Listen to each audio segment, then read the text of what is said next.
Hello D learners, कैसे हैं आप सभी का स्वागत है student digital educational platform RPSC assistant professor business administration subject की कुछ एमसीक्यू क्लासेस शुरू की है मैंने। फ्री बैच आपका यूट्यूब पे चल रहा है।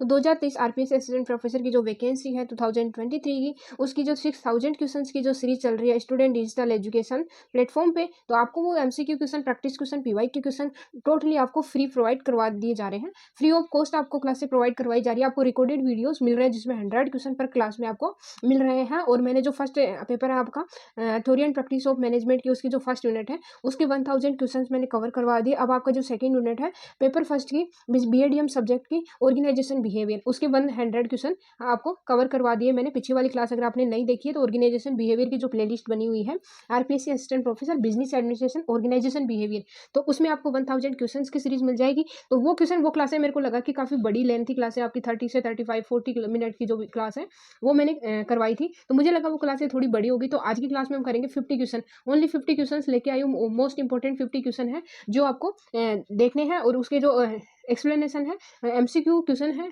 जो जिसके साथ में आपको एक्सप्लेनेशन भी दी जाएगी। तो चलो देखते हैं, क्वेश्चंस की ओर चलते हैं। और इंपॉर्टेंट अपडेट आपको मैं ये दे दूं, आपके जो दोनों पेपर है, पेपर फर्स्ट और पेपर सेकंड, तो दोनों पेपर की आपको क्लासेस प्रोवाइड करवाई जा रही है जिसमें रिकॉर्डेड वीडियो है, क्लासरूम पैनल नोट्स भी आपको प्रोवाइड करवा दिए जाएंगे अगर नोट्स क्लास आपको प्रोवाइड करवाई जाएगी। तो यहाँ पे जो क्लासेस चल रही है अभी 6000 क्वेश्चन की प्रैक्टिस क्वेश्चन की सीरीज है, एक तरह से आपका रिविजन क्लास है। और ये यूट्यूब पे आपको फ्री ऑफ कॉस्ट प्रोवाइड करवाई जा रही है। और इसकी जो पीडीएफ है आपको टेलीग्राम पे प्रोवाइड करवा दी जाएगी, या फिर हमारे व्हाट्सएप चैनल से आप जुड़ सकते हैं, जिसकी लिंक आपको चैनल के डिस्क्रिप्शन में मिल जाएगी। तो चलो देखते हैं क्वेश्चन की ओर। तो यहाँ पे आपका क्वेश्चन नंबर 101 है। 101 नंबर के क्वेश्चन में क्या पूछा गया है कि प्रबंध गुरु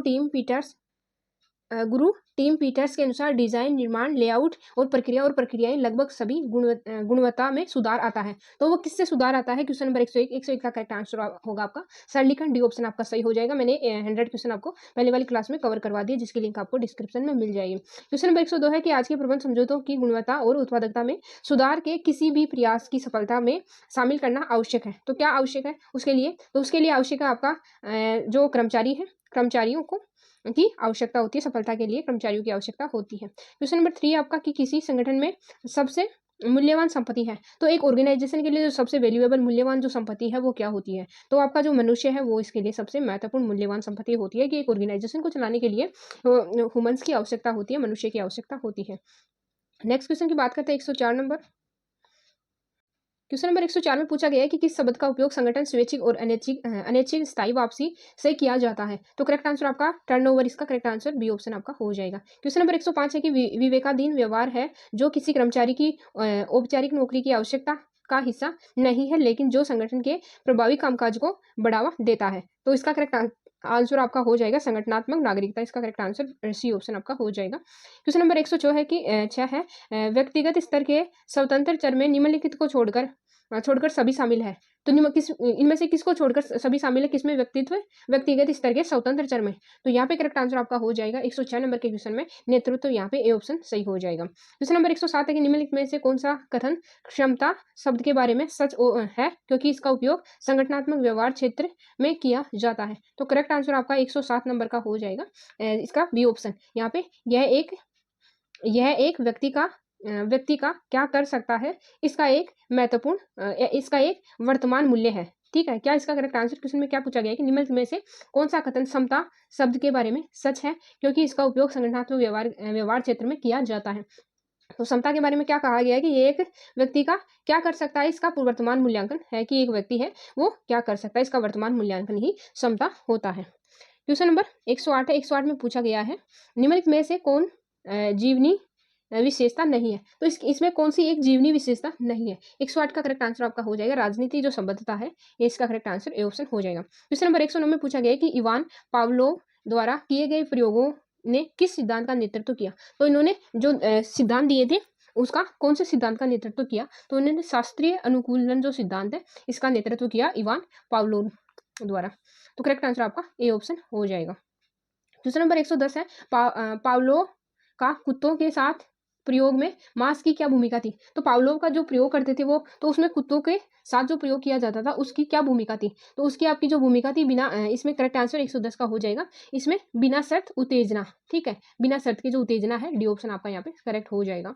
डी ऑप्शन 110 में। क्वेश्चन नंबर 111 है कि पावलोव के प्रयोग में घंटी एक थी। तो पावलोव जो प्रयोग करते थे उसमें घंटी का जो मतलब था वो क्या था? तो ये वातानुकूलित प्रोत्साहन, सी ऑप्शन आपका यहाँ पे सही हो जाएगा।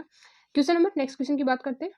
क्वेश्चन नंबर 112 है कि निम्नलिखित में से कौन सा शास्त्रीय कंडीशनिंग का सच नहीं है? जो शास्त्रीय कंडीशनिंग है उसका सच क्या नहीं है? तो इसका सच ये नहीं है कि एक तटस्थ उत्तेजना सशर्त उत्तेजना के गुणों पर ले जाती है। तो करेक्ट आंसर आपका डी हो जाएगा, ये शामिल नहीं होती। बाकी जो शास्त्रीय कंडीशनिंग निष्क्रिय है, शास्त्रीय कंडीशनिंग सरल प्रतिवर्त व्यवहार की व्याख्या कर सकती है। एक शर्त प्रतिक्रिया सीखने में एक सशर्त एवं शर्त रहित उत्तेजना के बीच एक संघ का निर्माण शामिल है। तो करेक्ट आंसर आपका यहाँ पर डी ऑप्शन हो जाएगा, ये शामिल नहीं है। क्वेश्चन नंबर 113 है कि ऑपरेशनल कंडीशनिंग का तर्क है। जो ऑपरेशनल कंडीशनिंग है इसका तर्क क्या नहीं है?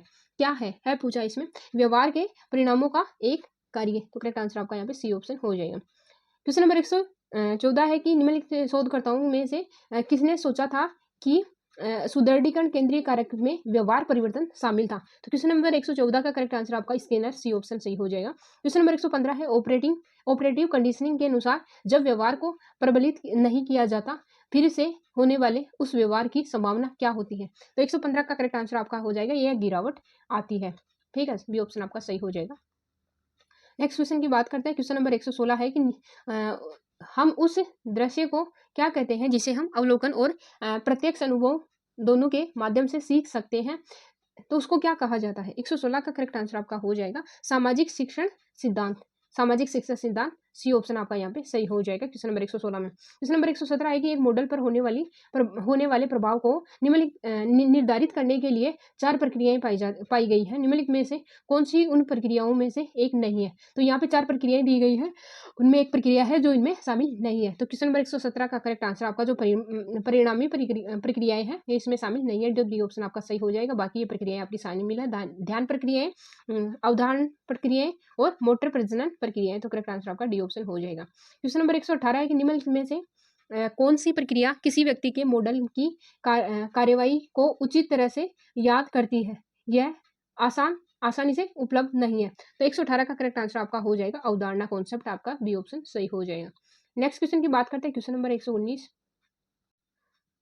119 नंबर पूछा गया कि हम एक वांछित व्यवहार के करीब अनुमानों को मजबूत करने के अभ्यास को क्या कहते हैं? तो 119 का करेक्ट आंसर आपका हो जाएगा कि हम एक वांछित व्यवहार के करीब अनुमानों को मजबूत करने के अभ्यास को क्या कहते हैं? तो उसको हम कहते हैं आकार देने वाला। बी ऑप्शन आपका यहाँ पे सही हो जाएगा। क्वेश्चन नंबर 120 बेईमान व्यवहार के लिए एक कर्मचारी को निलंबित करना आकार देने की किस विधि का एक उदाहरण है? तो वह कौन सी विधि है? तो वह एक सजा विधि है। सी ऑप्शन आपका सही हो जाएगा। क्वेश्चन नंबर 121 से 121 में पूछा गया है कि कार्य सेटिंग में व्यक्तियों के सुदृढ़ीकरण अवधारणाओं के अनुप्रयोग के रूप में जाना जाता है। तो 121 का करेक्ट आंसर आपका ओबी मोड होगा, डी ऑप्शन सही होगा। क्वेश्चन नंबर 122 है कि किसने कहा कि मुझे जन्म के समय एक बच्चा दो और मैं उसे अपनी इच्छा अनुसार कुछ भी बना सकता हूँ? तो यह कथन किसने कहा था? तो यह कथन आपके BF स्किनर है, इन्होंने कहा था। ए ऑप्शन आपका सही हो जाएगा। क्वेश्चन नंबर 123 है कि सियाम को हमेशा काम पर आने में देर होती है, ठीक है, और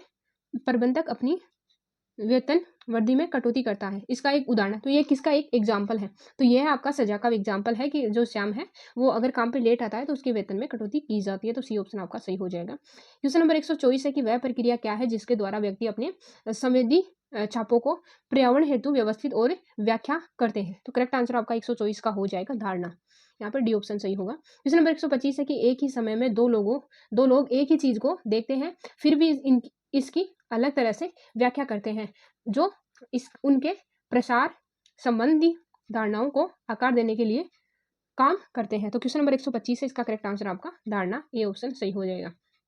क्वेश्चन नंबर 126 है। 126 में क्या पूछा गया है कि ओबी के लिए धारणा उदाहरणों का सबसे प्रासंगिक प्रासंगिक अनुप्रयोग क्या है? तो ओबीकी के लिए धारणा अवधारणाओं का सबसे प्रासंगिक अनुप्रयोग क्या है? 126 का करेक्ट आंसर आपका हो जाएगा, लोगों की धारणा एक दूसरे के बारे में बनती है। क्वेश्चन नंबर 127 है कि उस सिद्धांत का नाम क्या है जो इस बात से संबंधित है कि व्यवहार में अलग तरीके से कैसे समझाते हैं, कि व्यवहार में उसको किसी भी चीज़ को अलग तरह से कैसे समझाते हैं। तो इसका करेक्ट आंसर आपका हो जाएगा रोपण के सिद्धांत द्वारा, डी ऑप्शन सही है। क्वेश्चन नंबर 128 में पूछा गया है कि एट्रीब्यूशन सिद्धांत में विशेषता क्या है? जो एट्रीब्यूशन सिद्धांत है उसमें विशेषता क्या है? तो यहाँ पे आपको मैं बता दूं, एट्रीब्यूशन के जो सिद्धांत है इसमें विशेषता का मतलब लगाया गया है कि क्या कोई व्यक्ति अलग अलग स्थितियों में अलग अलग व्यवहार प्रदर्शित करता है। तो करेक्ट आंसर आपका बी हो जाएगा कि एट्रीब्यूशन का जो विशेषता है, एट्रीब्यूशन के सिद्धांत में जो विशेषता है उसका मतलब क्या है, उसका अर्थ यहाँ पे आपको बेसिकली पूछा है। तो यहाँ पे बताया गया है कि क्या कोई व्यक्ति अलग अलग स्थितियों में अलग अलग व्यवहार कर सकता है, प्रदर्शित करता है। बी ऑप्शन आपका सही हो जाएगा। क्वेश्चन नंबर 129 है कि वास्तविकता का दृष्टिकोण है, जो वास्तविकता है, रियलिटी है, इसका जो दृष्टिकोण है वो क्या है, अप्रोच पूछिए यहाँ पे। तो 129 का करेक्ट आंसर आपका हो जाएगा धारणा, यहाँ पे बी ऑप्शन सही होगा। क्वेश्चन नंबर 130 है कि व्यक्ति के भीतर गतिशील संगठन है जो उसके अद्वितीय समायोजन को निर्धारित करता है। तो 130 नंबर का करेक्ट आंसर आपका हो जाएगा व्यक्ति, तो इसका डी ऑप्शन सही होगा। क्वेश्चन नंबर 131 है कि जिसे गैर सुदृढ़ीकरण के रूप में भी जाना जाता है, क्या है? तो गैर सुदृढ़ीकरण के रूप में किसको जाना जाता है? तो यहाँ पे जो विलोपन है इसको गैर सुदृढ़ीकरण के रूप में भी जाना जाता है, सी ऑप्शन आपका सही हो जाएगा। क्वेश्चन नंबर 132 में पूछा गया कि क्लासरूम में होने वाली अधिकांश शिक्षा है, जो क्लासरूम में शिक्षा होती है उसको अधिकांशतः क्या कहा जाता है? ठीक है, तो इसका करेक्ट आंसर आपका हो जाएगा संज्ञानात्मक जो सीख है। ठीक है, संज्ञानात्मक सीख आपका क्वेश्चन नंबर 132 है, इसका करेक्ट आंसर आपका सी ऑप्शन हो जाएगा, संज्ञानात्मक सीख, सी ऑप्शन आपका यहाँ पे सही हो जाएगा। क्लासरूम में होने वाली अधिकांश शिक्षा आपकी है वो होगी संज्ञानात्मक शिक्षा। नेक्स्ट क्वेश्चन की बात करते हैं, क्वेश्चन नंबर 133 नंबर में पूछा गया कि उन कारकों को जो पर्यावरण में मौजूद है जैसे कि व्यक्ति द्वारा माना जाता है, तो वो कौन से कारक हैं जो पर्यावरण में मौजूद है जैसे कि व्यक्ति द्वारा माना जाता है? तो क्वेश्चन नंबर 133 करेक्ट आंसर है आपका क्यों उत्तेजनाओं, तो यहाँ पे सी ऑप्शन आपका सही हो जाएगा। क्वेश्चन नंबर 134 है कि इस जानकारी को जांचने की प्रक्रिया है जिसे हम असहज है या जो हमारी मान्यताओं के विपरीत है। तो 134 नंबर का करेक्ट आंसर आपका हो जाएगा चयनात्मक धारणा, बी ऑप्शन आपका यहाँ पे सही हो जाएगा। क्वेश्चन नंबर 135 है कि 35 में पूछा गया है कि वह व्यक्ति जो स्वयं को लगातार सूक्ष्म योग्य सफल आदि मानता है तो उसको क्या कहा जाता है? 135 का करेक्ट आंसर आपका हो जाएगा आत्मसम्मान, ए ऑप्शन आपका यहाँ पे सही हो जाएगा। क्वेश्चन नंबर 136 है कि प्रबंध में सम्मिलित है, तो प्रबंध में क्या सम्मिलित है? प्रबंध में आपका संगठनात्मक व्यवहार सम्मिलित है, संगठन की जो संगठनात्मक संरचना सम्मिलित है। ठीक है, तो बिहेवियर संगठन ऑर्गेनाइजेशन बिहेवियर और ऑर्गेनाइजेशन जो स्ट्रक्चर है बोथ आर इंक्लूडेड प्रबंध मैनेजमेंट। तो आपका 136 का करेक्ट आंसर आपका हो जाएगा, सी ऑप्शन सही है। क्वेश्चन नंबर 137 है कि मुझे वह कंपनी पसंद नहीं है, दृष्टिकोण के घटक है। तो इस दृष्टिकोण के घटक कौन से हैं? भावनात्मक घटक है। ठीक है, किसी व्यक्ति का किसी कंपनी के प्रति भाव जुड़ा हुआ है कि मुझे वह कंपनी पसंद नहीं है, तो इससे भावनात्मक घटक सम्मिलित है। करेक्ट आंसर आपका ए ऑप्शन यहाँ पे हो जाएगा। क्वेश्चन नंबर 138 है, 138 नंबर क्वेश्चन में पूछा गया कि वे सबसे खराब फर्में हैं जिनसे मैंने कभी निपटा है, रवैया के घटक है। तो ये किस रवैया के घटक है? तो ये संज्ञानात्मक घटक है, आपके बी ऑप्शन सही हो जाएगा। मैं उनके क्वेश्चन नंबर 139 मैं उनके साथ फिर कभी व्यवहार नहीं करूंगा है दृष्टिकोण के घटक है। तो इस दृष्टिकोण के घटक क्या है? तो यहाँ पे जानबूझकर घटक यहाँ पे शामिल होता है, ये साइकोलॉजी को भी इंक्लूड किया गया है यहाँ पे ऑर्गेनाइजेशन बिहेवियर में, क्योंकि ऑर्गेनाइजेशन में ह्यूमन बीइंग काम करते हैं और उनके साथ में क्या होता है? साइकोलॉजी के साथ में, ठीक है, साइकोलॉजी के साथ में कार्य करवाया जाता है और कार्य किया जाता है, उनको साइकोलॉजी को जाना जाता है।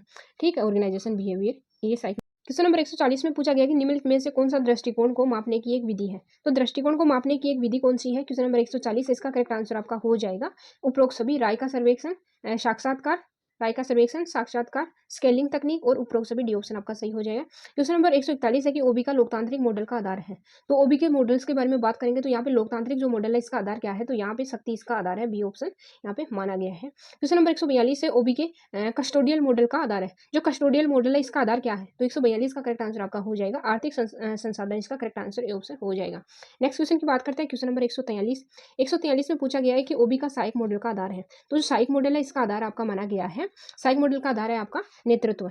ठीक है, सी ऑप्शन सही होगा। क्वेश्चन नंबर 144 है कि ओबी के कॉलेजिएट मॉडल का आधार है। कॉलेजिएट मॉडल का आधार क्या है? ये मॉडल्स है, इनको सारे आपको एक पेज में लिख लीजिए ताकि आपको याद रहे। तो यहाँ पे साझेदारी आपके कॉलेजिएट मॉडल का आधार साझेदारी, डी ऑप्शन सही होगा 144 का। क्वेश्चन नंबर 145 है कि ओबी के निरंकुश मॉडल का प्रबंधकीय अभिविन्यास क्या है?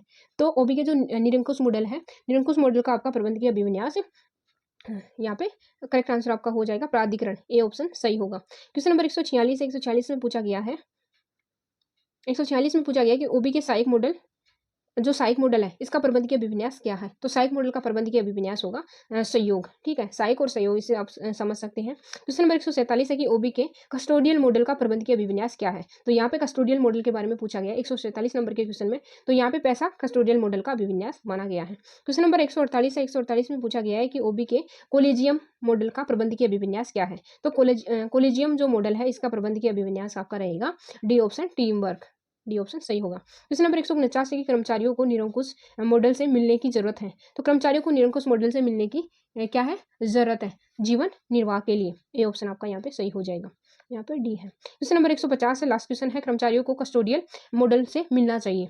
तो कस्टोडियल मॉडल से क्यों मिलना चाहिए? तो यहाँ पे सुरक्षा के लिए कस्टोडियल मॉडल से मिलना चाहिए। नेक्स्ट क्लास में बात करेंगे हम नेक्स्ट 50 क्वेश्चन की। तो आज की क्लास में हमने टोटल 50 क्वेश्चन कवर कर लिए आरपीएससी असिस्टेंट प्रोफेसर की। ये यहाँ पे बिजनेस एडमिनिस्ट्रेशन सब्जेक्ट की जो सीरीज चलाई जा रही है, आपकी पेपर फर्स्ट की सीरीज ऑलमोस्ट आपकी हाफ सीरीज हो चुकी है, क्योंकि 1000 क्वेश्चन मैंने फर्स्ट पार्ट में करवा दिया यूनिट फर्स्ट में। और नेक्स्ट क्लास में आपको जो है 50 क्वेश्चन या फिर बचे हुए क्वेश्चन मैं नेक्स्ट क्लास में कवर करवा दूंगी। ऑर्गेनाइजेशन बिहेवियर जल्दी कंप्लीट हो जाएगी आपकी 1 या 2 क्लासों में। फिर आपका जो नेक्स्ट पार्ट है, ठीक है, यूनिट थर्ड आपकी चलेगी। तो ऑर्गेनाइजेशन बिहेवियर के करीब आपको 250-300 क्वेश्चन में कवर करवाऊंगी, ज़्यादा नहीं करवाऊंगी। Theory and practice of question management है, उसके मैंने काफ़ी अच्छे क्वेश्चन आपको कवर करवा दिए हैं। तो अगर आपको क्लास अच्छी लग रही है तो स्टूडेंट डिजिटल एजुकेशनल प्लेटफॉर्म का आप सब्सक्राइब कीजिए और अपने दोस्तों के साथ में क्लास को शेयर कीजिए। तो चलो मिलते हैं नेक्स्ट क्लास में। Thank you, have a great day, bye bye, take care.